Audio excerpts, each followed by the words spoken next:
Après le crash de 2008, les banques m'avaient donné 300 millions sans taxes pour acheter de l'immobilier que certains idiots avaient perdu.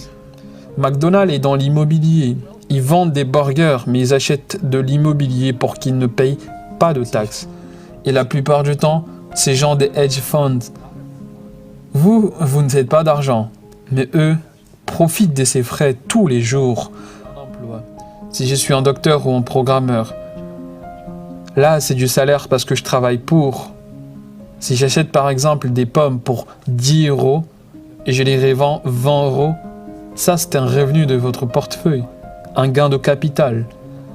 Mais le revenu passif qui est le cash flow est jamais taxé. Et des gens crient « taxez les riches, etc. » Je leur dis « bonne chance ».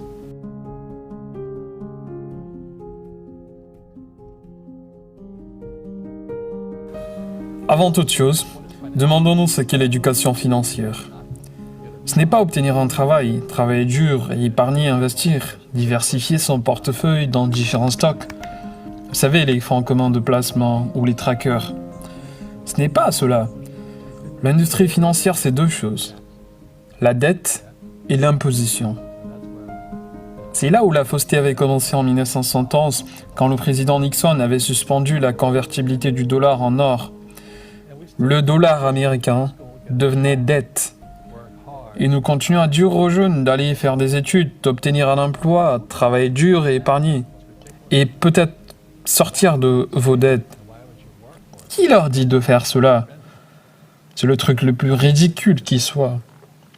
Pourquoi voudriez-vous épargner, travailler durement pour de l'argent si peu imprimer aussi vite que vous pouvez en travailler pour obtenir? En plus, ils ne font que réduire vos taux d'intérêt. Je pilotais pour la marine américaine en Vietnam. Et dans l'éducation militaire, différente de celle académique, on nous apprend à faire des erreurs. Donc, tous les jours, je pilotais. Et je devais éteindre l'engin à l'aéronef et cracher. Nous nous sommes entraînés au crash. Parce qu'un jour, comme vous le savez, vous allez cracher. J'ai craché 3 fois. Mais si je ne m'étais pas entraîné au crash, j'aurais pu mourir. C'est ce qui arrive à la personne moyenne pendant un crash financier. C'est qu'ils ne savent pas quoi faire. Et là maintenant, comme tu le sais, pour la classe moyenne du monde entier, nous sommes face à un crash. Le pouvoir d'achat du yen, de l'euro, du roupie chute drastiquement. Les gens travaillent laborieusement alors que les banques centrales du monde impriment plus d'argent. Trump avait dit à la Fed: n'augmentez pas le taux d'intérêt. Cela enfume tous les épargnants. Et tout le monde entend que l'économie va bien, le marché des stocks aussi. Mais la classe moyenne et les pauvres passent un terrible moment. Chaque fois que je fais une intervention pour le public, il y en a qui me disent que ce que je dis est assez risqué. Regardez juste où va le cash. Suivez l'acheminement de votre argent. Ça ne rend pas la classe moyenne et les pauvres riches. Parce que ça ne fait que rendre Wall Street au City of London encore plus riche. Tout ce qu'avait fait Wall Street aux États-Unis, c'est arracher les pensions des gens. Parce que la retraite est aux États-Unis le plus grand capital. Et les États comme Kentucky, New Jersey, Illinois, ou Californie vont droit dans la faillite. Parce que Wall Street s'en est mêlé et retira toutes leurs réserves de pension.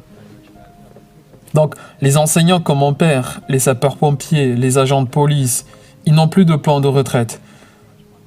C'est pour cela que je qualifie de faux argent, faux professeurs, faux actifs. Ils s'en mêlent dans le même système.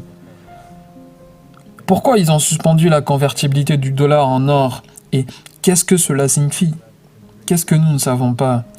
Cela signifie que depuis 1971, ils peuvent imprimer autant qu'ils voudraient. Et comme l'économie des États-Unis s'est empirée, le déficit augmenta. Ils peuvent imprimer encore et encore. C'est pourquoi, quand vous lisez le livre Fake, il y a un passage qui dit que les gens qui se font avoir aujourd'hui sont les pauvres et la classe moyenne, parce qu'ils travaillent pour de l'argent. Vous savez, les banquiers ne travaillent pas pour de l'argent. Ils ont de l'argent qui travaille pour eux. Grande différence ici dans la mentalité. Aux États-Unis aujourd'hui, nous avons les gens comme Ray Dalio de Bridgewater, un des plus grands types de hedge funds aux États-Unis, qui dit que l'écart entre les riches et les autres devient assez grand. On l'aurait déjà observé dès 1912 parce que le moment où vous corrompez le cours de l'argent lui-même, qui, disons-le, est la seule chose que tout le monde travaille pour, les épargnants, les autres, ils se font avoir. Et dans notre système, les faux argents, les faux enseignants, les faux actifs, ils font partie de ce système. Le gouvernement, l'éducation, Wall Street, City of London et tous les autres. Et à Paris aujourd'hui, il y a les gilets jaunes. Ce qui se passe aux États-Unis, c'est les red threads. Tous les enseignants enfilent ces t-shirts rouges parce qu'ils savent qu'ils se font avoir. Ils protestent parce que leur plan de retraite a été mis à zéro par Wall Street. Et qu'est-ce qu'ils ont fait? Ils ont mis un gérant d'un hedge fund pour gérer leur pension. Vous rigolez? Vous mettez le gestionnaire d'un hedge fund pour gérer la plus grande pile d'argent de pension des enseignants, des sapeurs-pompiers, des agents de police. Ils n'ont pu faire que détourner tous les cash qu'il y avait. Et les enseignants se posent des questions sans obtenir des réponses parce qu'ils ne savent pas grand-chose de ce qui se passe. Ils sont dehors à protester en masse dans tous les États-Unis. Mais vous n'entendez pas parler d'eux parce que le regard est tourné vers les gilets jaunes. On ne parle pas des red threads. Donc, toutes ces choses explosent maintenant. Et cela nous mène à la question que je me suis toujours posée. Qu'est-ce que nos écoles nous apprennent sur l'argent? Très peu.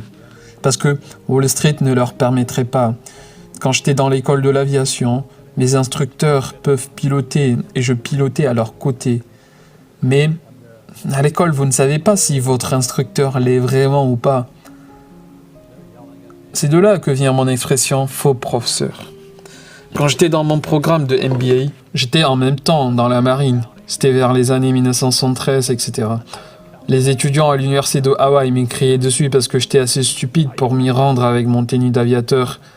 Ils criaient sûrement des injures, meurtrier de gamins, etc. J'étais dans la classe et mon prof de comptabilité, il ne savait pas du tout ce qu'est la comptabilité. Moi, j'étais dingue.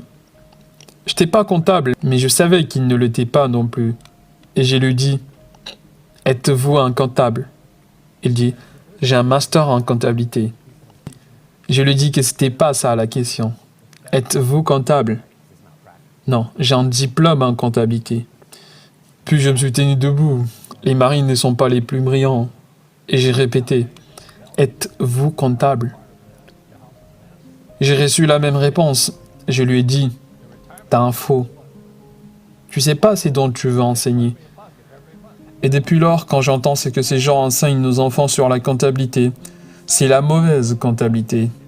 C'est confondant, vous savez, l'actif met de l'argent dans votre portefeuille, le passif enlève de l'argent de votre portefeuille. Il compte tout ce qui a une valeur comme un actif, votre voiture comme un actif, votre résidence comme un actif, alors qu'ils enlèvent de l'argent de votre portefeuille. Votre plan de retraite, devinez quoi? C'est un passif. Ça vous prélève de l'argent chaque mois. Et à qui cet argent s'en va? Wall Street. C'est pour cela que ces fonds d'investissement ont pour slogan « Vos actifs sous gestion ». Ils sont payés pour la gestion, vous ne gagnez aucun argent, mais eux, ces fonds des fortunes sur les frais qu'ils vous prélèvent pour la gestion de ces actifs.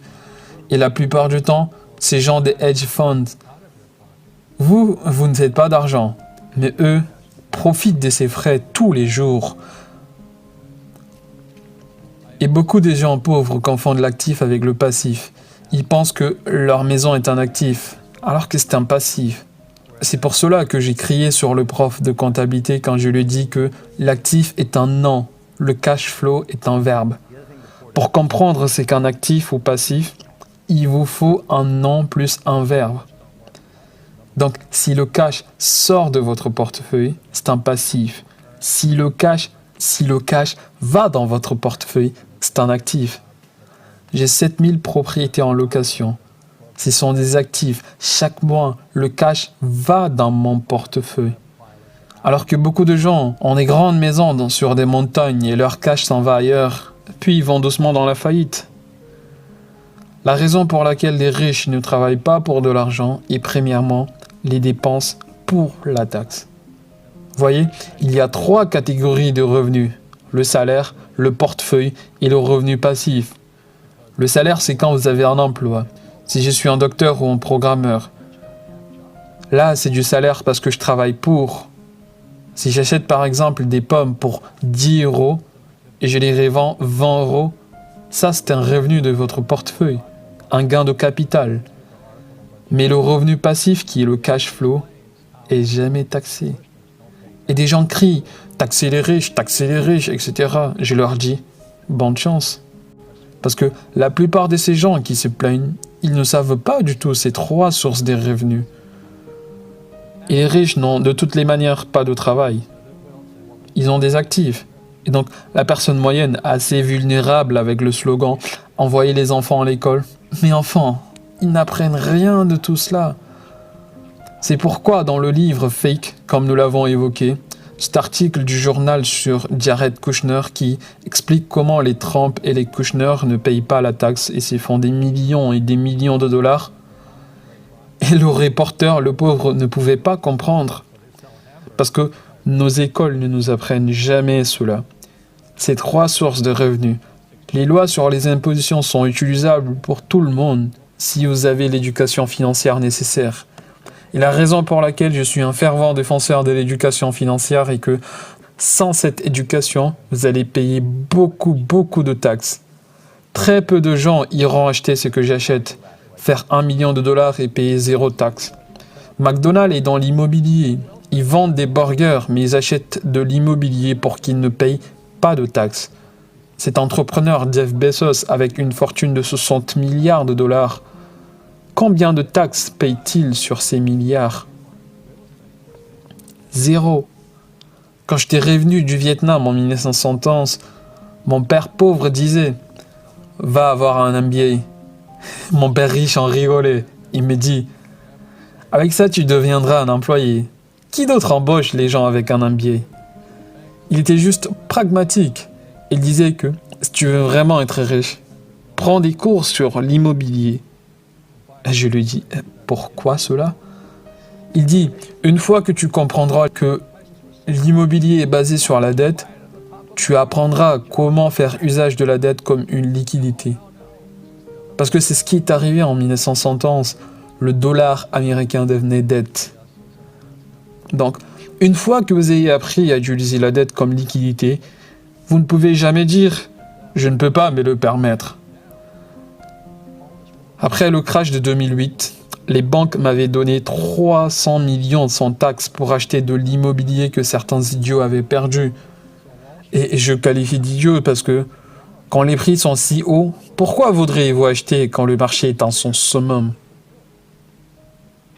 Ne savez-vous pas que ça va crasher un jour?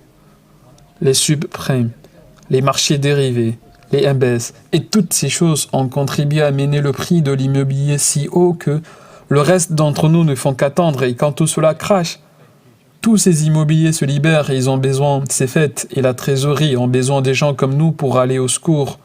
Donc Wall Street nous donne des millions de dollars pour récupérer tous les immobiliers que ces gens avaient perdus. Et en plus, c'est juste, parce que chacun de nous peut le faire. Quand je demande à la personne moyenne, pourquoi ne fais-tu pas usage de la dette? Elle peut même pas répondre parce que son niveau dans ce domaine est si bas. Et c'est ce qui se passe actuellement dans le monde. C'est un ensemble de faux professeurs, faux argent, faux actifs. Les professeurs ne vous apprendront jamais cela parce qu'eux-mêmes ne le savent pas. Mon père pauvre ne savait pas du tout cela. Il pense que les riches sont des escrocs. Non, les riches, ils jouent simplement avec des règles différentes. L'immobilier, je ne sais pas comment les gens font pour vivre à New York où les condos coûtent près de 55 millions de dollars. L'immobilier dans la Silicon Valley, vous ne pouvez pas y toucher. Et toutes ces entreprises empruntent de l'argent et nous font croire que l'économie est bonne, le chômage au plus bas. Ils disent qu'il n'y a pas d'inflation. Mais voyez-vous les prix des aliments, de l'immobilier, de la dette étudiante, du soin? C'est une bulle. Ce qui se passe là, c'est que ma génération va commencer à prendre sa retraite. Mais il n'y a plus d'argent pour eux. La sécurité sociale est aux oubliettes. Les pensions aussi. les étudiants. Ils ont eu tout le monde avec la dette. Ceci n'est pas de l'économie, c'est une bullonomie. Mais ils ne vous la prendront jamais. Et pourquoi ils continuent à imprimer de l'argent? Parce que c'est une addiction. C'est comme de l'héroïne. Le moment où vous prenez cette première dose et vous dites « je vais arrêter la semaine prochaine ». Mais l'état de l'économie continue de s'empirer. Il continue à imprimer. Et voilà ce qui va advenir.